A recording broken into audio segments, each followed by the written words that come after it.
पिछली श्रृंखलाओं से हम देख रहे हैं कि कवि अपराह्न से लेकर के सूर्योदय के बीच में प्रकृति का, ऋतुओं का और मानव स्वभाव का तथा अपनी वेदनाओं का चित्रण करता है।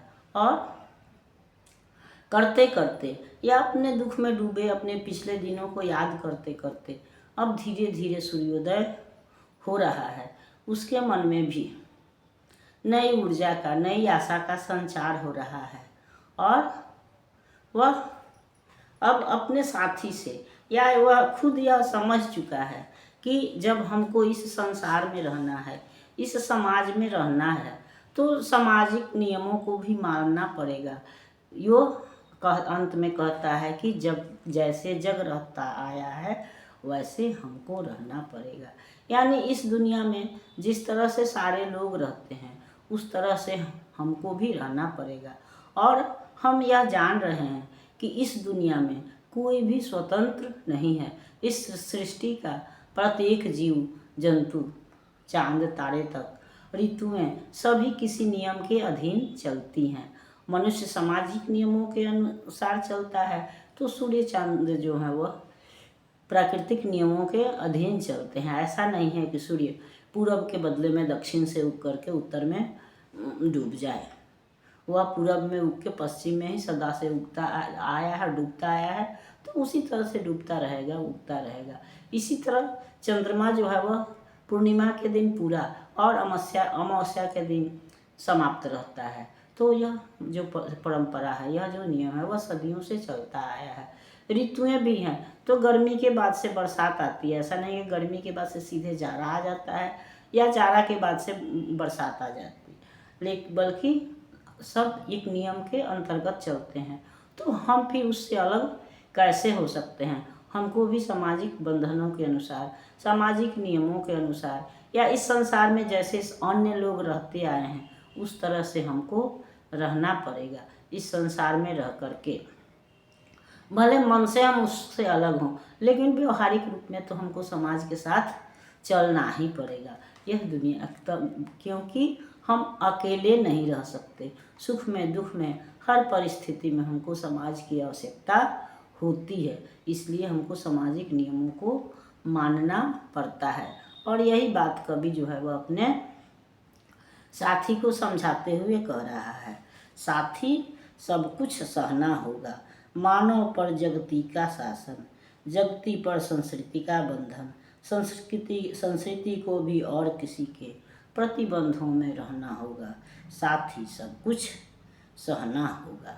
हम क्या हैं? जगती के सर में, जगती का संस्कृति सागर में, एक प्रबल धारा में हमको लघु तिनके सा बहना होगा। साथ ही सब कुछ सहना होगा। आओ हम अपनी लघुता जाने, अपनी निर्बलता पहचाने। जैसे जग रहते आया है उसी तरह से रहना होगा। साथ ही सब कुछ सहना होगा। क्योंकि मनुष्य पर जो है वह जगत का मतलब यहाँ वैसे जगत का मतलब संसार है, लेकिन यहाँ समाज से है। तो मनुष्य पर जो है वह संसार का, समाज का शासन है। समाज पर राज्य का, देश का, विश्व का शासन है। और विश्व पर एक अदृश्य शक्ति का, सृष्टि का शासन है। इस तरह से सब कोई जो है वो किसी न किसी नियम के अधीन चलते हैं। सब किसी न किसी के प्रतिबंध में है। कोई भी स्वतंत्र नहीं है, चाहे वह प्रकृति हो या फिर मनुष्य हो या समाज हो। सब हम ऐसे भी देखते हैं कि सभी समाज के भी कुछ अपने नियम होते हैं और वह समाज दृढ़ता से उन नियमों का पालन करता है। और इसी आधार पर हमारे धर्म या समाज बढ़ते भी हैं। तो कहने का मतलब कि हर आदमी किसी न किसी नियम के अंतर्गत या हर समाज किसी न किसी नियम के अंतर्गत ही चलता है। हम उससे अलग होकर के नहीं चल सकते हैं, क्योंकि मनुष्य पर जो है वह समाज का बंधन है, समाज पर सृष्टि का, विश्व पर सृष्टि का बंधन है। और उसको भी, इस सृष्टि को भी, इस विश्व को भी, इस दुनिया को भी किसी अदृश्य शक्ति के सहारे चलना पड़ता है। हम देखते हैं कि हम जब बहुत निराश होते हैं तो कहीं से हमको आशा की किरण दिखाई पड़ती है, या बहुत खुश रहते हैं तो भी कभी कभी हम दुखी हो जाते हैं। तो यह जो कार्य है वह अदृश्य शक्ति करती है। या मौसम का बदलना, ये सब हमारे बस की बात नहीं होती है। हमारी वैज्ञानिक सोच, वैज्ञानिक शक्ति, वैज्ञानिक खोज चाहे कितना भी बढ़ जाए, लेकिन फिर भी हम प्रकृति को बांध नहीं पाते हैं। कहीं ना कहीं हम प्रकृति से हार जाते हैं। प्राकृतिक आपदाओं को हम रोक नहीं पाते हैं। उसको बाद में हम भले नियंत्रित कर लें, उसका समाधान, समस्या का हम समाधान कर सकते हैं, लेकिन हम उसको, भूकंप को, बाढ़ को, वर्षा को रोक नहीं सकते हैं, नहीं स्वयं वर्षा करवा सकते हैं। तो यह सब जो है वह अदृश्य शक्तियाँ करती हैं या प्रकृति करती है। तो कहने का मतलब कि हम कहीं ना कहीं अदृश्य शक्तियों से, प्रकृति से, सामाजिक नियमों से हार जाते हैं, या हारना पड़ता है, क्योंकि हम अकेले नहीं रह सकते। तो हम क्या हैं जब दिखे सर में। इस संसार में हम अकेले कुछ भी नहीं हैं, समाज में हम अकेले कुछ भी नहीं हैं, और संसार भी, इस संसार सागर में समाज भी कुछ नहीं है, और संसार भी है, वह भी जो है, यह विश्व भी है, वह एक वही अदृश्य शक्ति के हाथों। जिस तरह से नदी के धारा में तिनके बहते हैं, विवश, नदी के धारा में तिनका होने का मतलब क्या है कि नदी की धारा जिधर भी बहा कर ले जाए, हम उसका विरोध नहीं कर सकते हैं, हम विवश होते हैं, लाचार होते हैं। तो उसी तरह से हम भी, मनुष्य भी, या और भी सृष्टि के जो जीव हैं, उनको नियति जैसे चलाती है उस तरह से उसको चलना पड़ता है। हमारे क्रियाकलाप जो हैं वह ईश्वर के द्वारा, प्रकृति के द्वारा पहले से निर्धारित होते हैं। हाँ, और हमको उस अनुसार काम करना पड़ता है। चाहने या नहीं चाहने का यहाँ पर कोई महत्व नहीं होता है। हम चाह कर भी उसका विरोध नहीं कर पाते हैं, और हम समय की धारा के अनुसार या प्राकृतिक नियमों के अनुसार चलने के लिए मजबूर होते हैं या चलते हैं, क्योंकि हम अकेले कुछ भी नहीं हैं।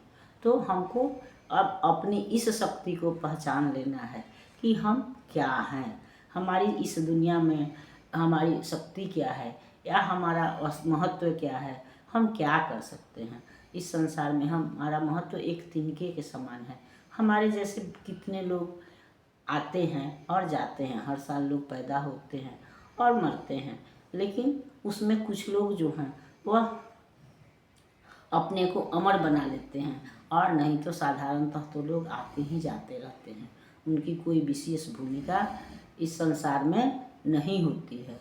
तो कहने का मतलब यही है कि हम को सामाजिक नियमों के अधीन रहना ही पड़ता है। कहने का मतलब क्या है कि वैसे भी कभी को लोग दूसरे विवाह के लिए प्रेरित कर रहे हैं, दबाव बना रहे हैं, तो उनको सामाजिक नियमों को या समाज के दबाव के अंतर्गत यह भी करना ही पड़ेगा, क्योंकि वे समाज से अलग नहीं हैं। जो समाज के अंदर रह करके ही हम अपनी प्रगति कर सकते हैं, उत्थान कर सकते हैं, क्योंकि हमको सुख में भी समाज की आवश्यकता होती है और दुख में भी। हम उत्सव मनाते हैं तो भी हमको समाज चाहिए, और दुख में जब हम दुखी होते हैं वैसे समझ में भी हमको समाज का सहारा लेना ही पड़ता है।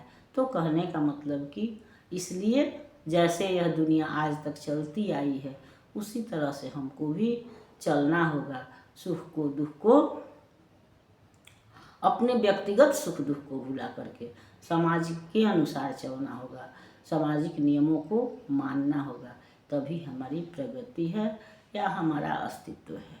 अगली श्रृंखला में हम अगले गीत पर विचार करेंगे। तब तक यह श्रृंखला आपको पसंद आती है तो इसको लाइक कीजिए, सब्सक्राइब कीजिए। मिलते हैं अगली श्रृंखला में, तब तक के लिए धन्यवाद।